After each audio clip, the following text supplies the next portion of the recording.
Evangelho de João, capítulo 10.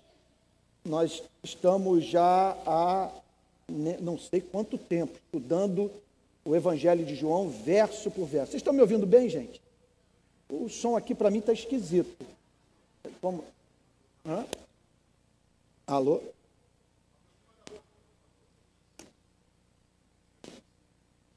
Eles estão tentando aqui ver se eu consigo usar esse aparelho que deixa as mãos livres, né? Vamos ver se melhora. Então tá bom. Se der algumas não tá legal. Em todo lugar que eu vou, tento usar isso, não dá certo. Não apenas aqui, em vários encontros. Esses dias botaram um que eu não conseguia mexer o pescoço. Eles botaram alguma fita, né? Estou chegando de viagem, eu passei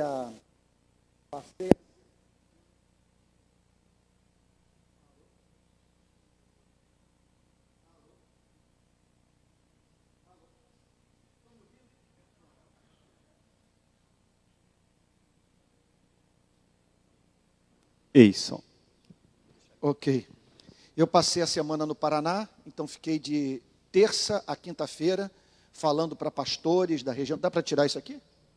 Vai ficar livre disso. O apóstolo Paulo não sofria desse problema, né? Contam que George Whitefield, famoso pregador, obrigado, MV, famoso pregador inglês, ele conseguia pregar sem microfone para 20 mil pessoas. Era uma coisa impressionante. E hoje, às vezes, a gente se pega em reuniões, em salas pequenas, e as pessoas usando microfone, como se você não pudesse comunicar sem microfone com 5, 10 pessoas. Mas eu passei a semana no Paraná, fiquei de terça a quinta pregando para pastores, pregando também no encontro do Perspectivas, que é um movimento muito legal, espalhando aí pelo Brasil. Eles organizam encontros no país inteiro com o objetivo de preparar a igreja para a obra missionária. Então foi uma experiência maravilhosa. E interessante também o que aconteceu, porque a minha má fama está correndo o Brasil. E espalharam pelo Brasil que eu sou comunista. Impressionante esse negócio, gente. Mas espalharam. Aí o rapaz lá, o que me convidou, o pastor, falou o seguinte: rapaz, quando os pastores souberam que era você, perguntaram, como é que você convida esse sujeito para vir pregar aqui? Aí reuniram pastores, veio pastor de Toledo, pastor das cidades ali do interior do Paraná, próximas a Foz do Iguaçu e tal. Muito obrigado, querido. E nós pudemos, então, ter uma conversa bastante franca. E muitas perguntas e tal, e acho que saí de lá com eles mais ou menos convencidos que eu sou cristão, sabe? E que não sou comunista. Agora, a desgraça é que ontem eu preguei em São Paulo, num lugar chamado Comuna. E ainda bateram uma foto minha, atrás de mim escrito Comuna, e ainda me pediram para apontar. Aí, estou perdido mesmo, mas foi um encontro maravilhoso na igreja ontem do pastor Gerson Borges. Olha que trabalho, a Comunidade de Jesus, que fica em São Bernardo do Campo. E aí depois saí de lá, vim para Campinas, fui pegar voo 00:30, fui dormir quase 2 horas da manhã, e aí então pude votar. Mas não sem, entre uma viagem e outra, o intervalo. E o intervalo na sexta-feira, para dar uma passadinha em casa, e fiquei com a Alissa, não Alice, Alissa, minha filhinha, dançando na cozinha. Ela botava as músicas favoritas dela, e depois ela falava, agora é você, papai. Eu botava minhas músicas. E a gente dançando lá, e a mãe só assim, ó, vendo o triste espetáculo, né? E aí que a gente vai descobrindo que a danada está investigando esses negócios de YouTube e tal, e com os seus gostos, e botando as músicas que a gente nem sabia que ela conhecia, e lá e me chamando para dançar aquilo. Mas vamos lá. Evangelho de João, capítulo 10, versículo 31, exato ponto em que nós paramos na semana passada. Se Deus quiser, domingo que vem teremos a igreja de volta, passada essa tormenta toda das eleições, e aí retomamos a vida normal da nossa igreja. Todos acharam aí? Evangelho de João, capítulo 10, versículo 31. Vamos ter um momento de oração? Vamos pedir agora a bênção de Deus. Rosângela, você poderia erguer a voz em oração, pedindo a bênção de Deus para a pregação da palavra? Senhor,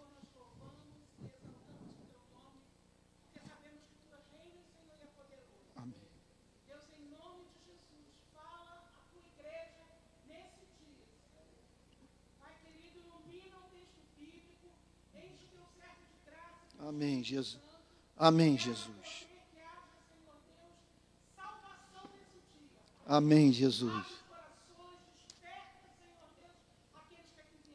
Amém, Jesus. Amém, Jesus. Amém, Jesus. Amém, Jesus. Amém. Amém. Amém, Jesus. Amém.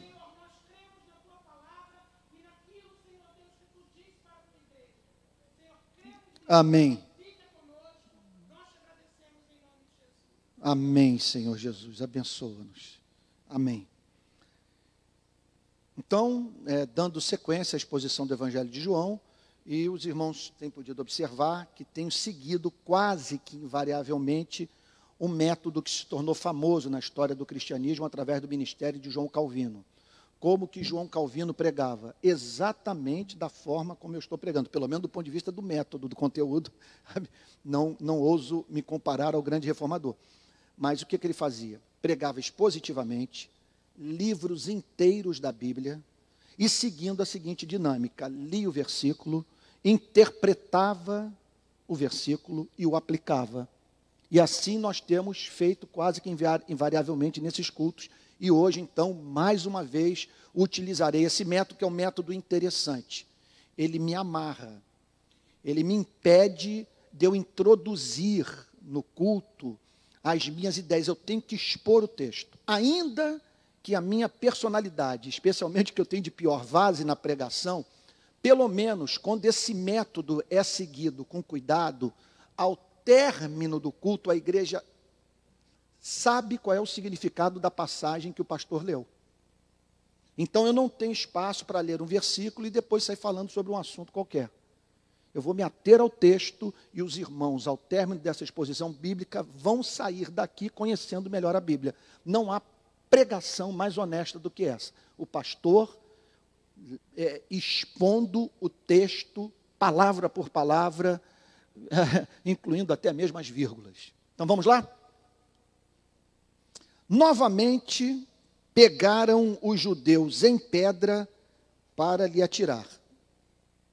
Irmãos queridos, olha, não estou ficando velho na Europa, pode até ser que sim, Botafogo perde ontem, você fica abalado, se aproximando aí da segundona, mas, mais uma vez, eu tenho que tocar nesse tema, referente ao papel das instituições religiosas nas nossas vidas. E o perigo que as instituições representam para você e para mim. O que eu tenho dito à exaustão nesses cultos é que uma instituição como essa tem que passar pelo nosso escrutínio, pelo nosso exame, regularmente, diariamente, porque há tentações que fazem parte desse mundo exclusivamente. Aqui nós temos uma espécie de experiência sociológica, me permitam dizer. Essa experiência é caracterizada por elementos que só dizem respeito ao mundo das instituições religiosas. Isso significa que há tentações que nós vivenciamos aqui e que você não vivencia, por exemplo, num partido político, na assembleia do seu condomínio, num clube do qual você seja sócio. São as tentações da religião. Então também eu não quero ser cansativo, não quero ser dramático, não quero ser pessimista, mas penso que é bíblico dizer que uma instituição como essa pode nos adoecer, eu posso falar loucura. E nós podemos também manter uma relação com esse livro caracterizada por um filtro que, consciente ou inconscientemente, nós utilizamos no ato de ouvir a pregação, de maneira que só deixemos passar aquilo que nos é interessante. Por que eu estou dizendo tudo isso? Porque essa passagem nos mostra religiosos, batistas, metodistas, presbiterianos, pentecostais, pegando em pedra para matar Jesus Cristo. É a religião querendo matar a sua razão de ser. E é fato que nós podemos, ainda que inconscientemente, usar de uma instituição como essa para matar Jesus Cristo. E nós matamos Jesus Cristo, agora, não mais, obviamente, o apedrejando literalmente, mas esvaziando o nome de Jesus do conteúdo que o Novo Testamento lhe empresta. E aí, então, você não tem mais um Cristo, você tem um ídolo, chamado Jesus Cristo. É a suprema ilusão espiritual. Você está certo que está se relacionando com Cristo. Você diz que Cristo é a maior paixão da sua vida, que você é discípulo de Cristo. Mas quando eu o pergunto sobre qual é o Cristo que você segue, descubro que o seu Cristo não é o Cristo do Novo Testamento. E observem, portanto, que esses judeus pegaram em pedra para apedrejar Jesus. Por que eles o fizeram? Porque eles julgaram que a declaração do verso 30 representava a expressão de uma blasfêmia. O Senhor Jesus havia, portanto, feito passar a si mesmo por Deus. Eu e o Pai somos um. Os judeus interpretaram essa declaração não apenas como uma unidade de pensamento, mas como uma unidade de essência. Que quando o Senhor Jesus disse, eu e o Pai somos um, o Senhor Jesus estava declarando que Ele era Deus. Por isso, eles pegaram Levítico, capítulo 24, verso 16, e o aplicaram. Porque Levítico, capítulo 24, versículo 16, prescreve a pena de morte por apedrejamento para a prática do crime de blasfêmia.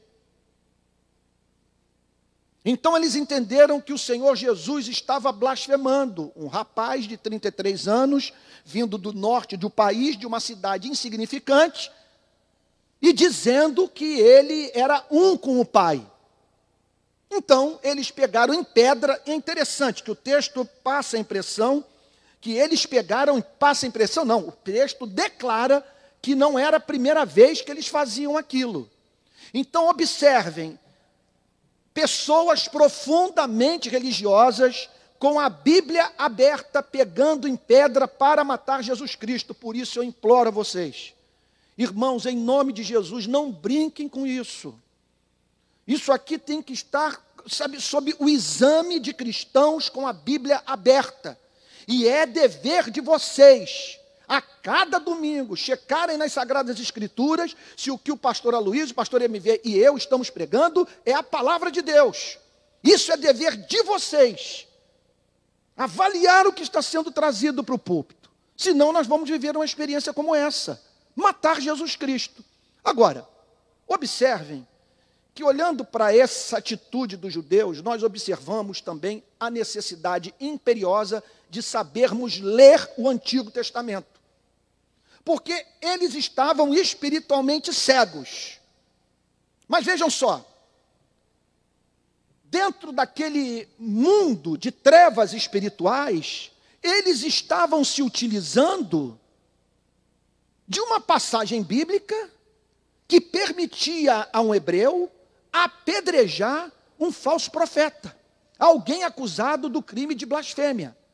Então, é muito importante que nas horas que nós estudarmos o Antigo Testamento, nós compreendermos que há passagens do Antigo Testamento que não dizem mais respeito a nós.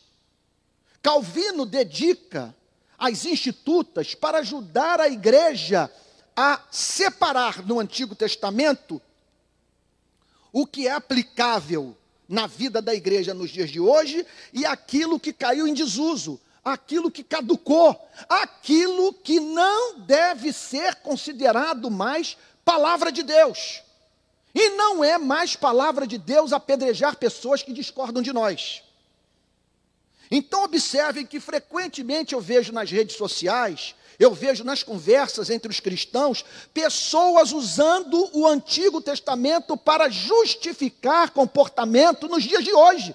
inclusive esperando que o próprio Estado se comporte como o Estado judeu se comportava no período da teocracia judaica anterior à vinda de nosso Senhor e Salvador Jesus Cristo.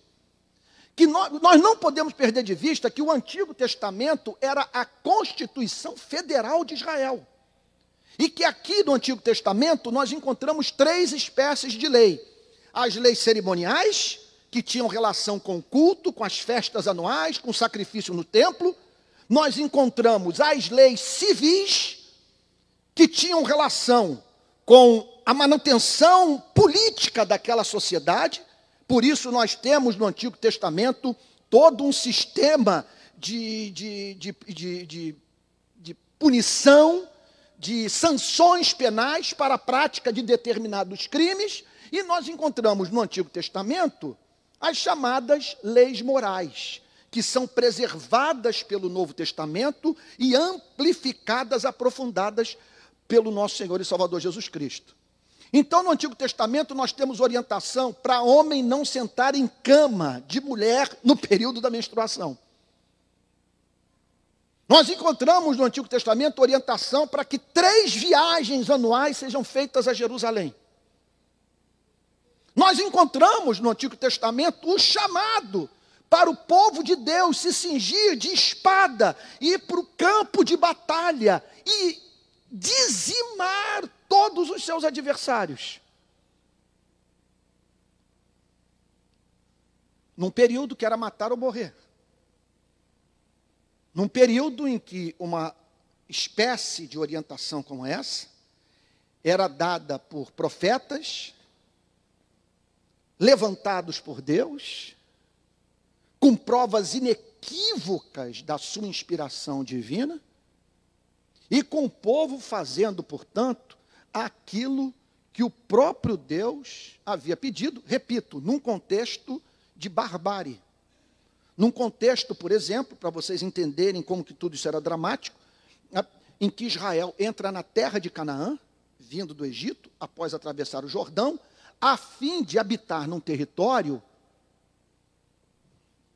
caracterizado por uma cultura de natureza profundamente religiosa e que via como natural todo filho primogênito ser assassinado pelo pai, na perspectiva de se prestar culto a um deus chamado Baal.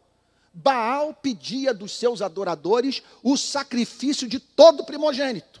Então era um cenário de barbárie, por isso nós encontramos no Antigo Testamento uma direção dada por Deus que só se aplica àquele período de guerra. E que, portanto, é relativizada pelo Novo Testamento, que nos chama para caminhar a segunda milha, para dar a capa, para sofrer o dano, para oferecer o outro lado do rosto, a fim de vencer o mal praticando o bem. Como diz o apóstolo Paulo na carta aos Romanos: se teu inimigo tiver fome, dá-lhe de comer. Se tiver sede, dá-lhe de beber. Porque fazendo isto, amontoarás brasas vivas sobre a sua cabeça. Não te deixes vencer pelo mal, mas vence o mal com o bem. Então que saibamos ler o Antigo Testamento, amados irmãos. A chave de interpretação do Antigo Testamento chama-se Jesus Cristo. E você não pode chegar a nenhuma interpretação do Antigo Testamento que o leve a relativizar o Sermão da Montanha. Senão, nós vamos pegar um texto como esse, dos judeus, pegando em pedras para apedrejarem os hereges, e vamos julgar que isso é alguma coisa aplicável aos nossos dias. Isso, em geral, ocorre quando Estado e Igreja se misturam. É muito importante que nós frisemos isso. A maior mancha que há na biografia do grande reformador Calvino foi a morte de um médico espanhol ocorrido em Genebra, de nome Serveto. É bem verdade que pedidos haviam sido feitos para que Serveto não viesse para Genebra e não ensinasse aquilo que ele ensinava e que contava com o repúdio dos reformadores da cidade de Genebra. Pois ele voltou para Genebra, ele insistiu e foi, portanto, condenado à pena de morte.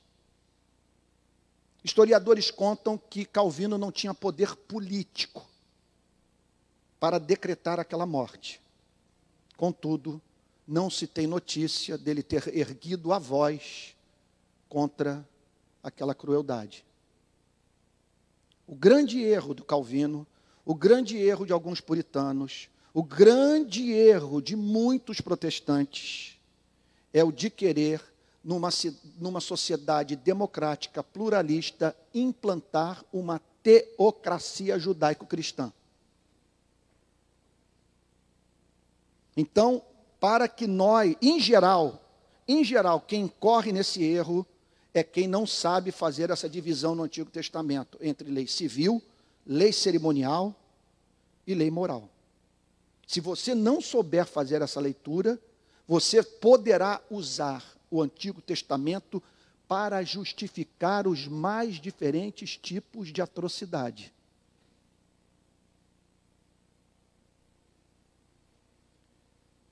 Versículo 32.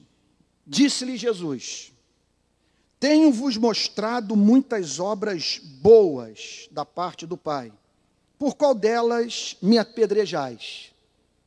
Então Jesus aqui sai em sua defesa. Nem sempre é isso que nós devemos fazer. Há momentos que a melhor coisa é nós nos silenciarmos, como Maria, acusada por Marta de estar ociosamente ouvindo a Cristo, enquanto que Marta trabalhava na cozinha. Marta vira-se para o Senhor Jesus e diz: não te importas que eu fique aqui trabalhar sozinho enquanto essa não faz nada? Maria permanece em silêncio. E o Senhor Jesus sai em sua defesa dizendo: Marta, Marta, Maria escolheu a melhor parte da vida e essa não lhe será tirada. Mas há momentos, a fim de que os pequeninos não sejam escandalizados, a fim de que sua reputação não seja lançada no lixo, e você, portanto, não tem acesso aos corações das pessoas, sendo privado de edificá-las através da sua pregação por conta de calúnia, que uma atitude como essa seja tomada. Eles estavam acusando o Senhor Jesus Cristo de blasfêmia, ao que o Senhor Jesus virou-se para eles e disse: eu tenho feito muitas obras boas da parte do Pai. Tenho curado enfermos. Tenho feito paralítico andar, curado os leprosos, restaurado a vista aos cegos. Por qual dessas obras vocês estão me apedrejando? Porque o que eles estavam fazendo era o seguinte, preste atenção. Eles estavam, por causa de uma palavra de Jesus, desconsiderando o conjunto da obra. Está claro isso para vocês? Estou forçando o texto. Porque veja só, ali estava um carpinteiro de 33 anos com um histórico de vidas restauradas através dos seus milagres. Só que ele havia acabado de dizer: eu e o Pai somos um. Aqueles homens ficaram tão confrontados, tão perturbados, tão irados com aquela declaração de Cristo, que esqueceram da totalidade das suas obras, vindo a julgá-lo por uma palavra, que eles consideravam a pura expressão de uma blasfêmia, e que os levava, portanto, a não considerarem os milagres que Cristo havia operado. E por isso Cristo faz essa pergunta. Olha, eu tenho feito muitas obras boas da parte do Pai. Eu não estou pedindo que vocês façam uma análise da minha vida intuitiva. O que eu estou pedindo é que vocês considerem o que Deus tem feito através do meu ministério. Por qual dessas obras vocês estão me apedrejando? Aí os judeus, no verso 33, respondem: Não é por obra boa que te apedrejamos. Nós não estamos te apedrejando pelos milagres que você diz ter operado. E sim por causa da blasfêmia, pois sendo tu homem, te fazes Deus a ti mesmo. Presta atenção. Estamos pegando em pedra, eles foram em alguma parte do templo que estava em construção, pegaram em pedra para apedrejar o Senhor Jesus Cristo. Ao que o Senhor Jesus então sai em sua defesa. Eu tenho feito muitas obras boas, obras excelentes da parte do Pai. Obras de cura, de libertação, que trazem felicidade aos seres humanos. Por qual dessas obras vocês estão me apedrejando? Qual é o motivo dessa ira, dessa raiva, desse desejo de vocês ficarem livres de mim? Pois bem, os judeus então tomam a palavra e dizem, não é pelas suas obras que nós estamos querendo te apedrejar, mas porque tu és um mero homem, e embora o sejas, te fazes Deus a ti mesmo. Portanto, vamos lá, gente, pelo amor de Deus, preste atenção nisso. Eles eram profundamente ortodoxos. Eles conheciam o Antigo Testamento, eles estão aqui ciosamente apontando para o Antigo Testamento e dizendo, tu és um mortal. E a lei, Moisés, Davi, os profetas, os livros de sabedoria, o Antigo Testamento, ensinam que um homem mortal não pode se passar por Deus, não pode assumir prerrogativas divinas, não pode exigir dos homens uma adoração, um culto, uma sujeição moral, intelectual, que só o Criador é devida.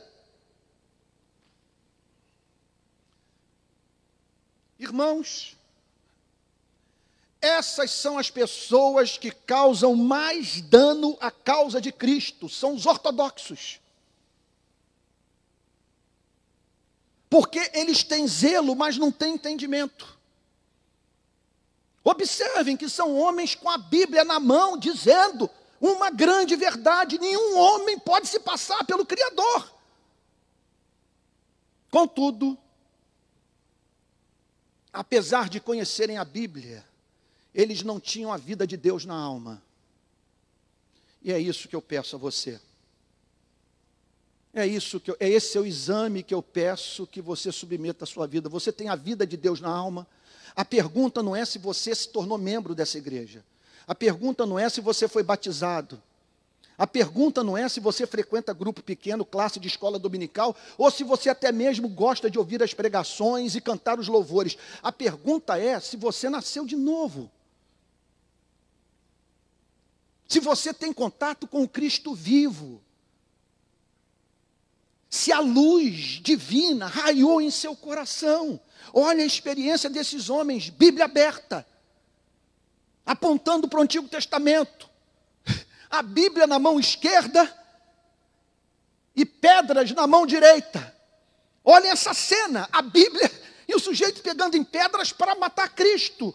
Muita ortodoxia, muita religião, todos no templo. Mas o verbo sai da Bíblia, se coloca do lado desses homens e eles não reconhecem a sua beleza. Por isso que eu lhes digo, amados irmãos, tomem cuidado, porque o lugar mais difícil de um perdido tomar consciência da sua perdição é justamente esse, a igreja. São as pessoas de mais difícil conversão. São aquelas que têm os seus nomes arrolados nos róis de membros das nossas igrejas. Elas dão dízimo, elas frequentam vigília, elas são pontuais, elas distribuem folhetos, elas frequentam os grupos pequenos, elas ouvem os sermões, elas conhecem teologia, mas não têm vida, não nasceram de novo. Jesus olha para elas como olha para Nicodemos e diz, é necessário que vocês nasçam de novo. Isso é assustador, gente.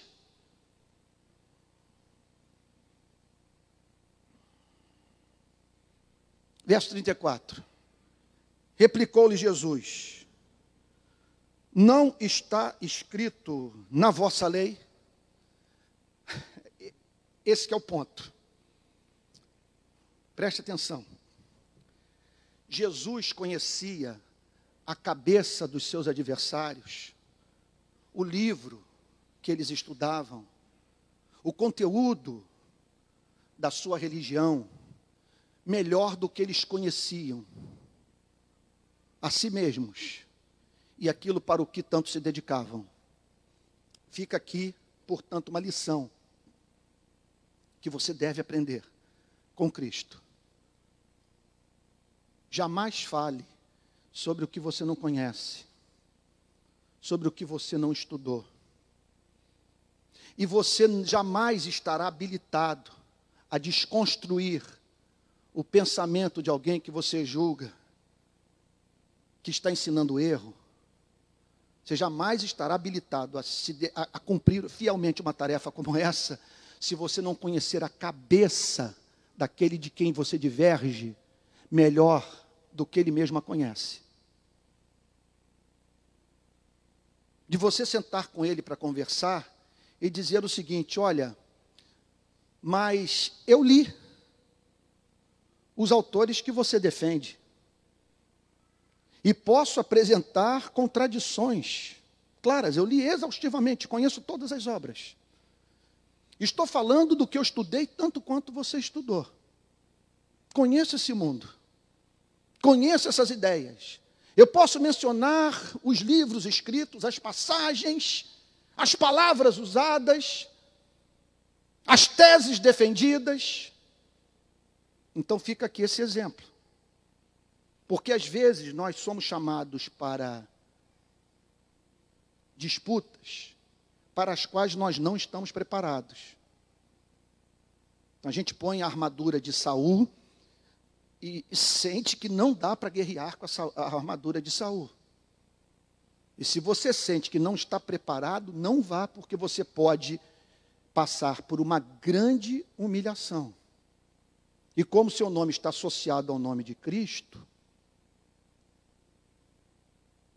você pode ser desqualificado, trazendo sério prejuízo para a obra do nosso Salvador.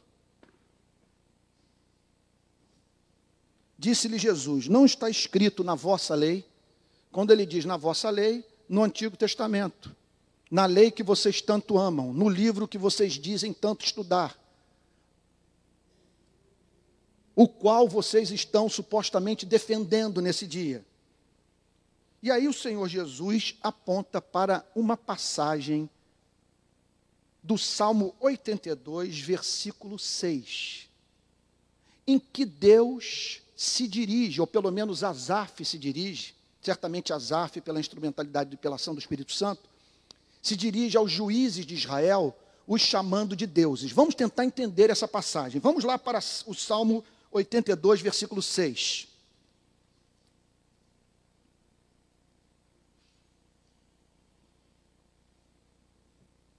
Olha lá, vamos tentar entender. É um salmo de Asaf. Vejam comigo o verso 82. Perdão, o capítulo 82, o verso 1. Deus assiste na congregação divina. No meio dos deuses, estabelece o seu julgamento. Que deuses são esses? Deus assiste na congregação divina, no meio dos deuses, estabelece o seu julgamento. No meio dos deuses, a sua palavra é manifestada. No meio dos deuses, a justiça é feita. A sua verdade é comunicada. Vamos tentar entender que deuses são esses. Até quando julgareis injustamente e tomareis partido pela causa dos ímpios? Aqui nós começamos a entender. Asaf está protestando contra uma iniquidade que ocorria frequentemente em Israel.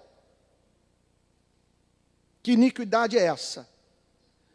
O julgamento injusto.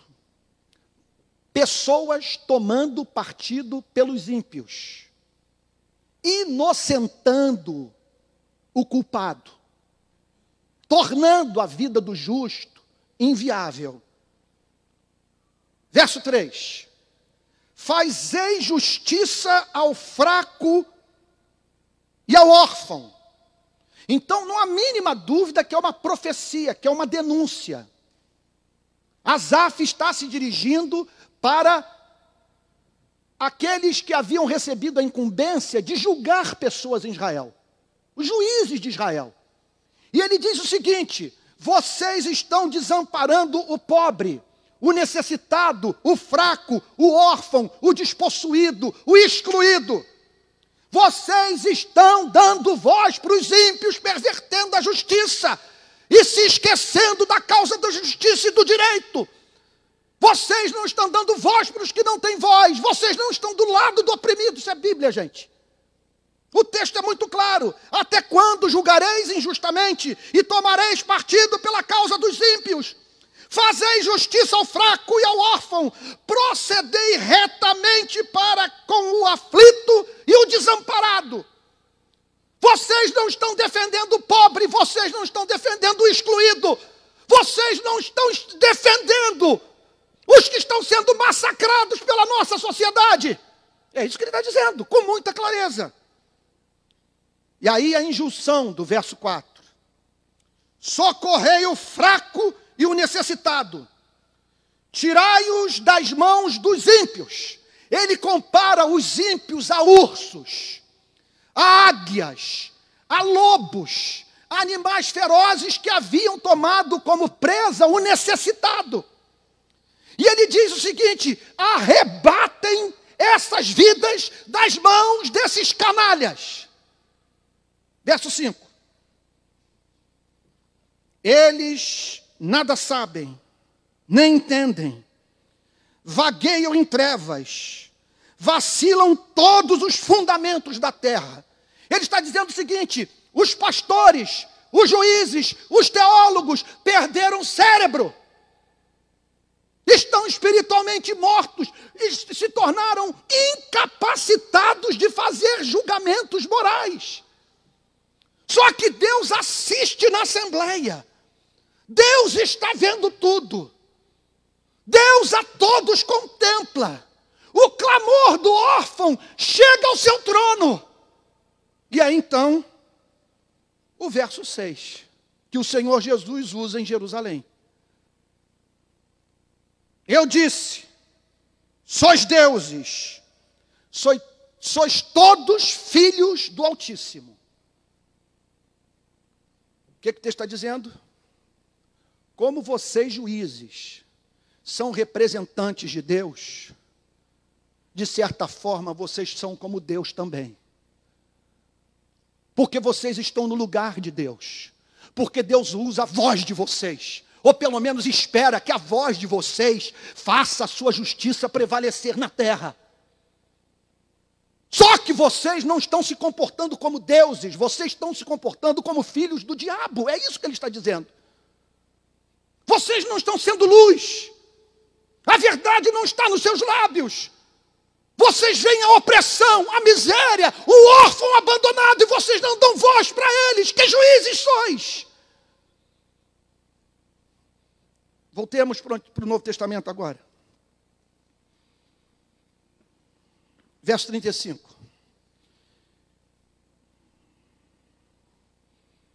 Abra um parênteses aqui.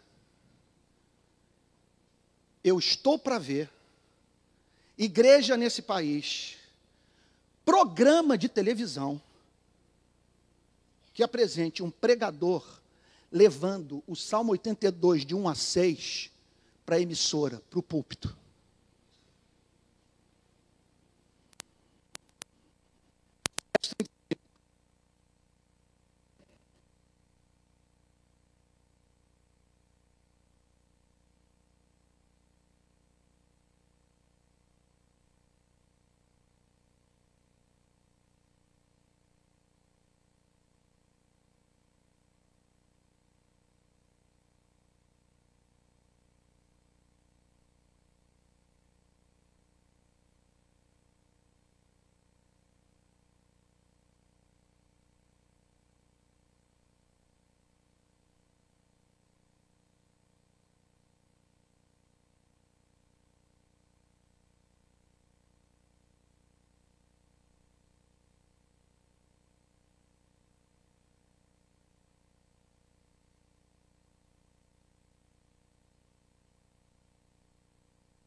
resultados, ou pelo menos deveriam ser, de um discernimento espiritual, de um discernimento moral. Era dos povos pagãos olharem para esses homens e conhecerem a mente do Criador.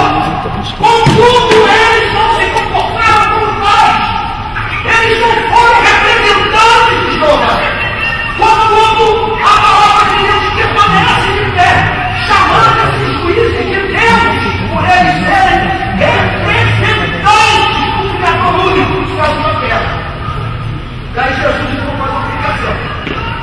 Se eles chamam Deus aqueles a quem eles estão falando de Deus, e a Escritura não pode falhar, o que significa, portanto, que Jesus Cristo tinha o Antigo Testamento como livro escrito de Deus. Só tinha mesa, não funciona. Que havia a palavra de Deus no Antigo Testamento. A Escritura não pode falhar. Com isso, o Senhor Jesus está ensinando aqui os homens a fazerem boas hermenêuticas.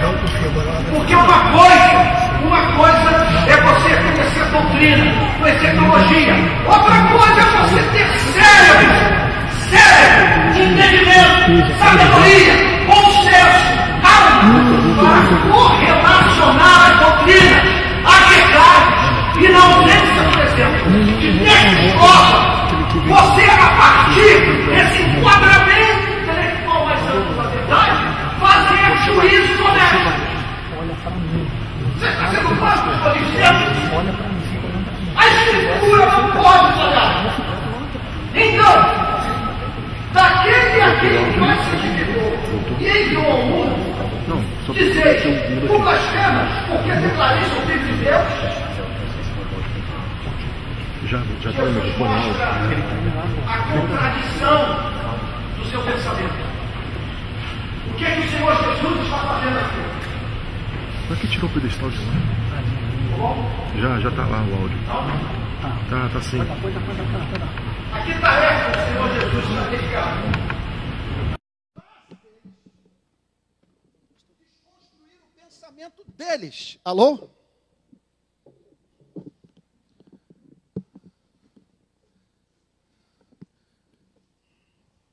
E é isso que me deixa louco com o mundo evangélico. Eu tenho visto pregadores evangélicos de todas as denominações dizendo nas redes sociais que você não pode ser cristão e ser socialista. Vocês já ouviram alguém falar sobre isso?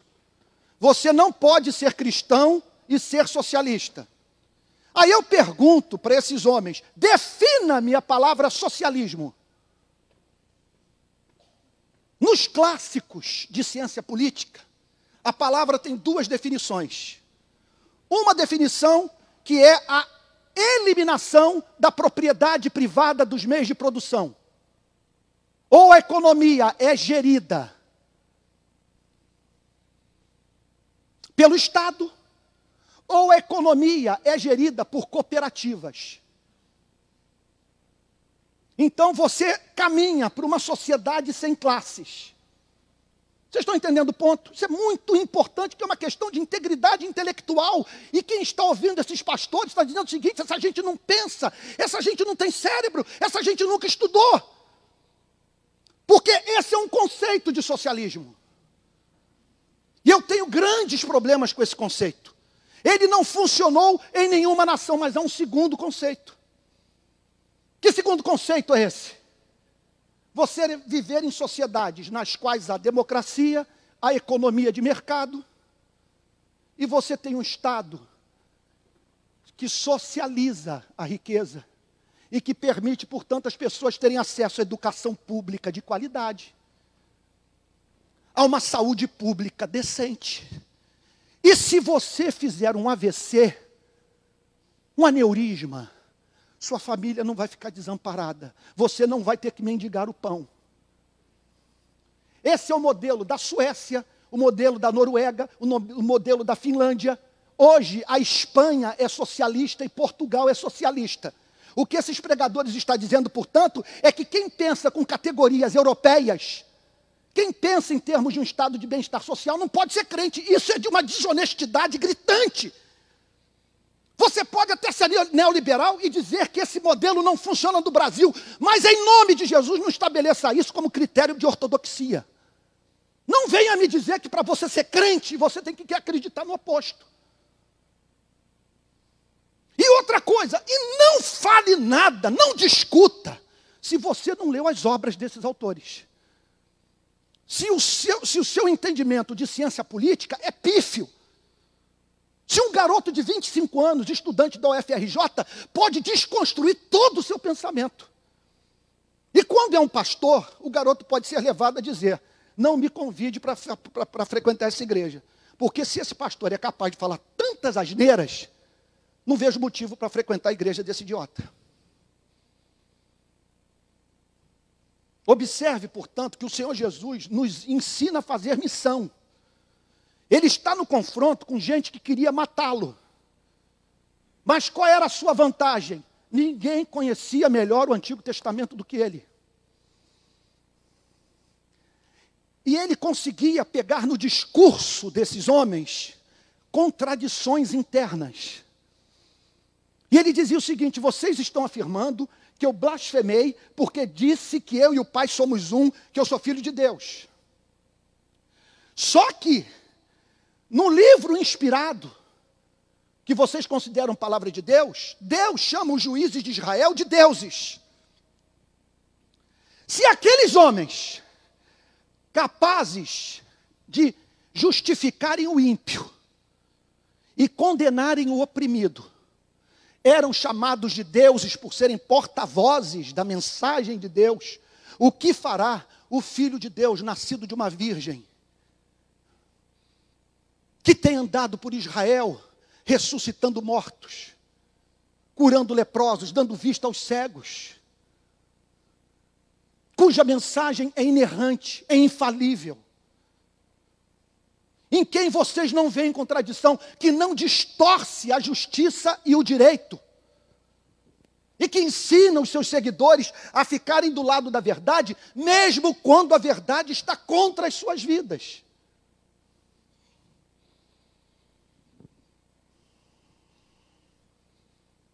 Entenda uma coisa, em nome de Jesus, não estou dizendo que o modelo norueguês, finlandês, o modelo francês, no qual o filho da empregada doméstica estuda na escola do filho de prefeito de Paris.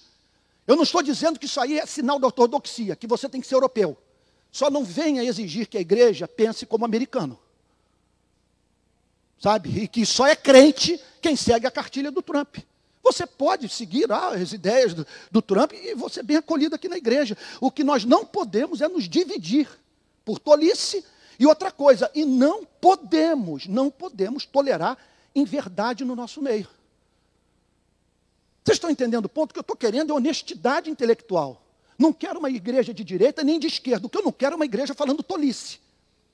Você falando da direita sem nunca ter lido Hayek, von Mises, e você se falando da esquerda sem nunca ter lido o Manifesto Comunista, o Capital, ou nunca ter lido o Grundrisse, ideologia alemã.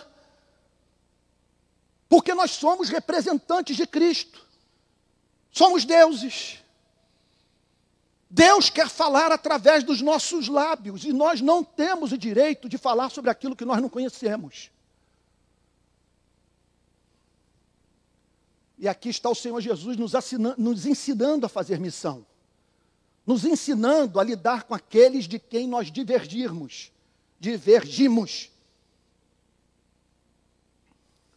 Então, daquele a quem o Pai santificou e enviou ao mundo, dizeis, tu blasfemas porque declarei sou filho de Deus? Quer dizer, eu estou blasfemando porque digo que sou filho de Deus e Deus também? Ninguém teve mais o direito, aliás, só um teve o direito de usar esse título. Como diz João, no princípio era o verbo estava com Deus e o verbo era Deus. A ele nós devemos a nossa suprema lealdade. E antes de sermos o que quisermos ser na vida, nós precisamos sujeitar as nossas escolhas à vontade de Cristo.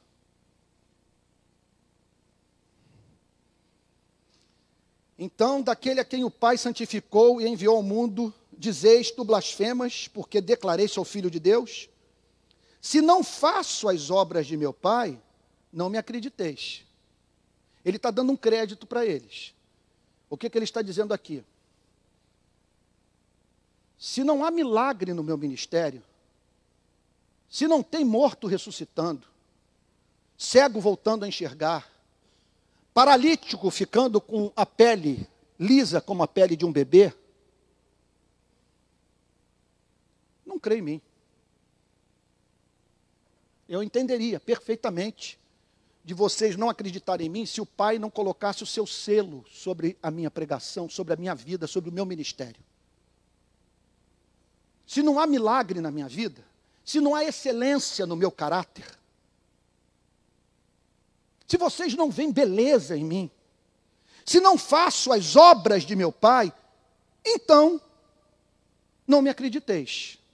Agora, mas se eu faço e não me credes, se diante de todos esses sinais que os tornam duplamente responsáveis, crede nas obras, para que possais saber e compreender que o Pai está em mim e eu estou no Pai. Jesus não arreda. Ele diz a seguinte coisa: é a melhor apologética que eu conheço. Você está lidando com uma pessoa que não crê e você quer levá-la à fé. Qual é o caminho? Um caminho que você pode tomar é esse. Uma aproximação de Cristo progressiva. Então, não basta você dizer Jesus Cristo é o Senhor e exigir que a pessoa dê um salto de fé, um salto no escuro, que tome uma decisão para a qual não há fundamento intelectual. Então, essa aproximação pode ser progressiva e conduzida por você com tato, com cuidado, com doçura, com sabedoria, com bom senso. E é o que Jesus está dizendo aqui: vocês têm dificuldade de se relacionar comigo. A minha origem, o lugar de onde vim, a forma como eu falo, eu sei que os escandaliza. E na verdade havia um motivo mais profundo. Mais adiante, Pilatos vai dizer: eles estão querendo matar esse rapaz porque morrem de inveja dele. O problema todo foi a inveja. Morriam de inveja com a fama de Jesus, que as multidões seguiam Jesus, e a conversa que era mantida entre a multidão era a seguinte: ninguém fala como ele. Ninguém fala como ele. Ele tem uma autoridade que nenhum rabino tem em Israel. As multidões ficavam enfeitiçadas e essa gente adoecia. E aqui Jesus diz: olha, vocês não conseguem acreditar em mim. Eu estou dizendo que eu sou da mesma essência do Pai. Somos personas diferentes. Contudo, nós somos um em essência, um em propósito. Eu sou um com o Pai. O Pai está em mim e eu estou no Pai. Nada eu faço que não seja dirigido pelo Pai. Todas as minhas decisões e aquilo que eu declaro é regulado no meu coração pelo Pai. Pelo meu desejo de agradar o Pai, de glorificar o Pai. Essa é uma questão, isso é essencial. Não tome decisão na vida. Não fale nada. Não repreenda. Não elogie. Não coma, não beba. Se você não é capaz de agir com inteireza de alma, se seu coração, falando de uma forma negativa, está dividido, se você não está certo que ouviu a voz do Pai. É isso que ele quer dizer. Eu e o Pai somos um em essência. Ele é o Pai, eu sou o Filho. Filho de Deus é Deus também. Para vocês é difícil digerir essa mensagem. Agora eu peço que vocês considerem outros fatos. Isso vale para nós nos dias de hoje. Que fatos são esses? Em primeiro lugar, considerem o nascimento virginal. Considerem a vida sem pecado. Considerem essa quantidade de gente estrupiada, de gente doente, de gente endemoniada, que encontrou libertação no contato comigo. Respondam-me uma pergunta. Como que um herege, como alguém, através de cuja boca o diabo fala, pode causar tanto benefício na sociedade, fazer tanta gente viver melhor? Se eu não tenho obras, se não há na minha vida o que possa lhe chamar a atenção, tratam-me como vocês tratam os demais falsos profetas, os falsos messias. Mas eu peço uma coisa, que pelo menos vocês sejam honestos, que vocês ouçam os testemunhos, que vocês considerem o que vocês viram. Que esses milagres não aconteceriam se o Pai não estivesse comigo, se o Pai não se agradasse da minha mensagem, e que esses milagres que operam são o selo do Pai sobre a minha pregação.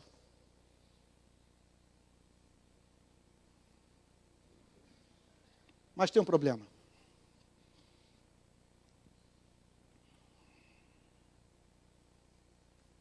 Não há ninguém mais difícil de se converter do que o religioso obstinado.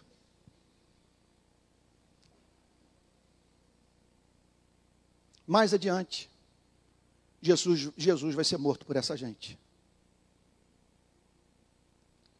De maneira que eu aconselho a você a pedir discernimento de espírito, de modo que você possa saber quando você está dando suas pérolas aos porcos, quando a interlocução cessou, quando você está lidando com um fanático, com alguém que está passando por uma crise de histeria, e quando você tem que ouvir Salomão dizendo: responda ao estulto segundo a sua estultícia. E muitas vezes até mesmo suprimindo a verdade, se silenciando. Eu sei que não é fácil você alcançar esse nível de discernimento. Mas se você sabe que a verdade vai ser usada contra você, se não há o que você possa falar que não seja mal interpretado, e o que você diz conduz a pessoa a pecar, o que a Bíblia diz? Sacode a poeira do seu pé, segue o seu caminho. Você fez a sua parte. Você falou, não foi ouvido. E mais adiante, essas pessoas vão ter que lidar com o silêncio de Deus. Mais adiante, a glória de Deus vai embora de Jerusalém. Mais adiante, sai Jesus e entra o general romano Tito e derruba o templo, destrói as muralhas, mata os jovens, as crianças, as mulheres, os idosos, não reverencia os cabelos brancos dos anciãos, leva Israel à ruína. E faz 2000 anos que o povo hebreu não tem templo em Jerusalém para adorar ao Senhor nosso Deus. Porque a Bíblia diz que ao homem que muitas vezes repreendido endurece a cerviz, será quebrantado de repente, sem que haja cura. É mais ou menos lá a experiência do rio Amazonas. Vocês sabem que ele vem do interior da América do Sul, me parece que do Peru. Alguém me ajude aí. Passa pelo estado do Amazonas, passa pelo Pará, vai desaguar no Oceano Atlântico. Durante meses, o Oceano Atlântico sendo afrontado pelo Amazonas. E aquele volume de água marrom, Tico está balançando a cabeça ali, que conhece aquela geografia, né, com a palma da mão. E o rio Amazonas, entrando no Oceano Atlântico, peitando o Oceano Atlântico e aquela mancha de barro invadindo as águas do Atlântico. Mas há períodos do ano que o Atlântico resolve invadir o Amazonas. Aí o Amazonas vira pororoca. Terrível coisa é quando alguém resiste a Deus e subitamente vê esse mesmo Deus fazendo com que o homem tenha consciência da sua finitude. E foi o que aconteceu com essa geração. Mataram o próprio Filho de Deus. Apagaram a luz. E estão até hoje sem saber que o Messias veio e que haverá de voltar como um guerreiro que vem montado num cavalo branco, não mais para parar numa manjedoura e ser colocado numa cruz, mas para definitivamente criar novos céus e nova terra e fazer com que todo joelho se dobre e toda boca confesse que Jesus Cristo é o Senhor, para a glória de Deus o Pai. Amados irmãos, irmãos queridos, que Deus nos abençoe. Qual foi o objetivo meu com essa mensagem? Exaltar a Cristo, fazer a igreja se aproximar de Cristo, fazer a igreja amar a Cristo. Qual foi o meu objetivo com essa mensagem? Mais uma vez, à luz da Bíblia, dizer: tomem cuidado com a igreja presbiteriana da Barra da Tijuca. Tomem cuidado, porque se nós não prestarmos atenção, isso aqui pode virar uma fábrica de formação de monstros. Por isso, procurem saber se a Bíblia está sendo pregada.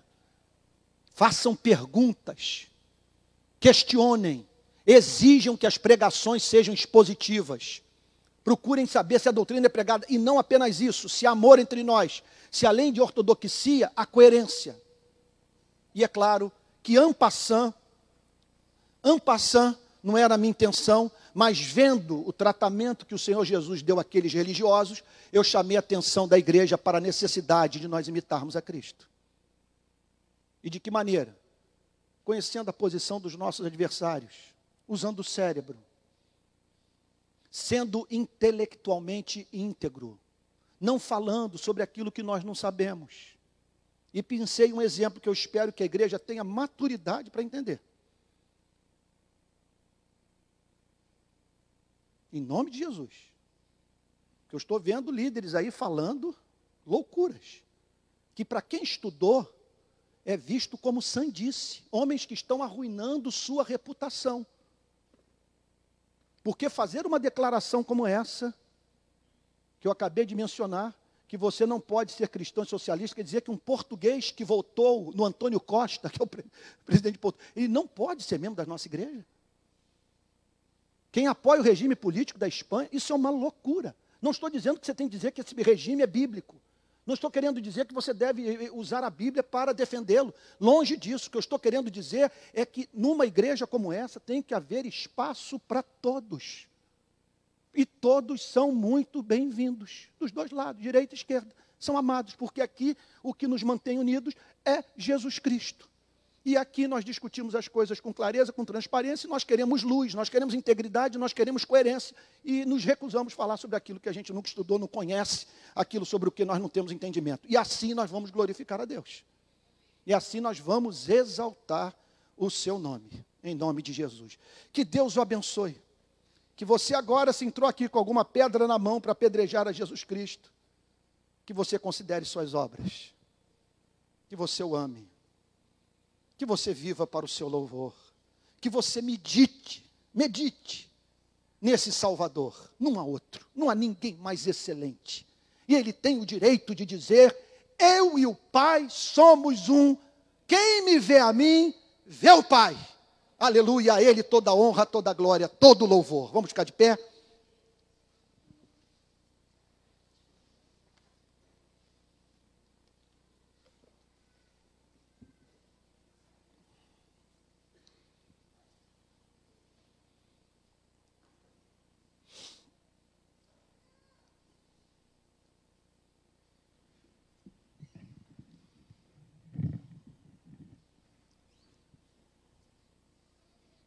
Pai Santo,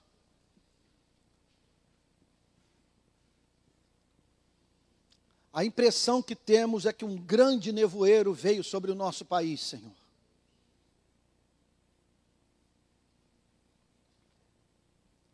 Tudo está confuso. Sociedade e igreja carecendo que essa névoa seja dissipada. E o que nós pedimos nessa manhã é que o Senhor use essa passagem bíblica para nos edificar, para nos santificar, para nos esclarecer.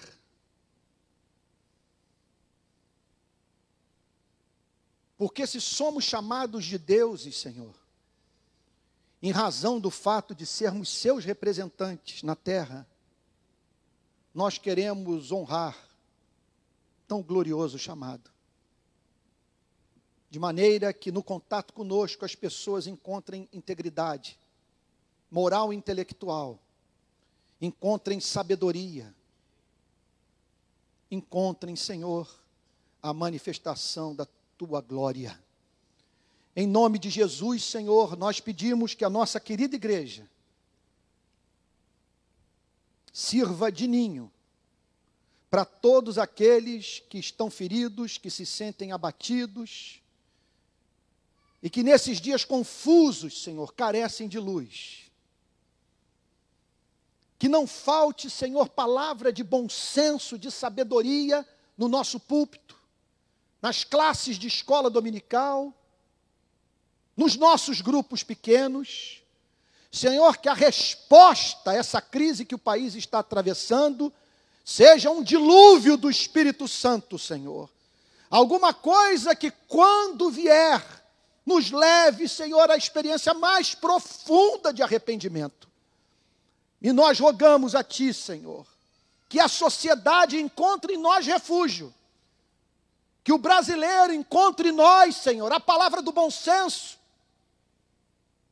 Que aqui, Senhor, a Tua justiça flua como um caudaloso Amazonas, Senhor. Senhor amado, prepara a nossa igreja, dá-nos pessoas cultas, quebrantadas de coração, humildes de espírito, Senhor. Mantenha-nos unidos. Que nos amemos ardentemente, que nos tratemos uns aos outros como irmãos, Senhor, porque mais importante do que o resultado final da eleição é a comunhão cristã no Espírito e poderosa para comunicar a verdade, Senhor, através da beleza dessa comunhão à humanidade. E nós pedimos a Ti, Senhor, neste sentido, que o Senhor distribua dons e talentos, Senhor, que surpreendentemente, Senhor, vejamos algo inusitado ocorrer entre nós.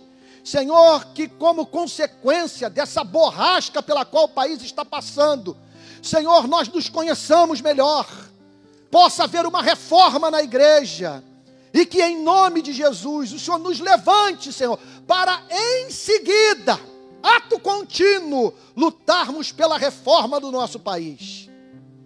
E nós pedimos a Ti graça, Senhor, para que seja qual for o resultado dessa eleição, o nosso futuro presidente seja honrado por nós.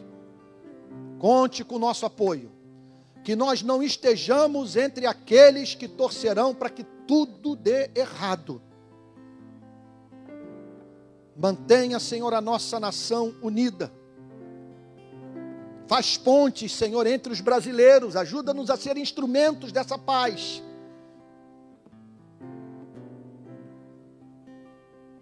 Preserva, Senhor, as nossas ruas de conflitos civis, Senhor. Guarda as nossas instituições, Senhor.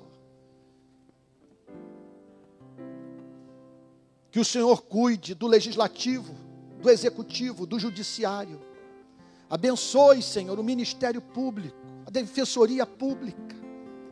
Coloca a tua mão, Senhor, sobre o nosso parlamento, em Brasília, aqui na Assembleia Legislativa do Rio de Janeiro, a Câmara dos Vereadores, o prefeito, o futuro governador. Como diz o apóstolo Paulo, para que vivamos vida tranquila e mansa, com toda piedade e respeito. Em nome de Jesus. Amém.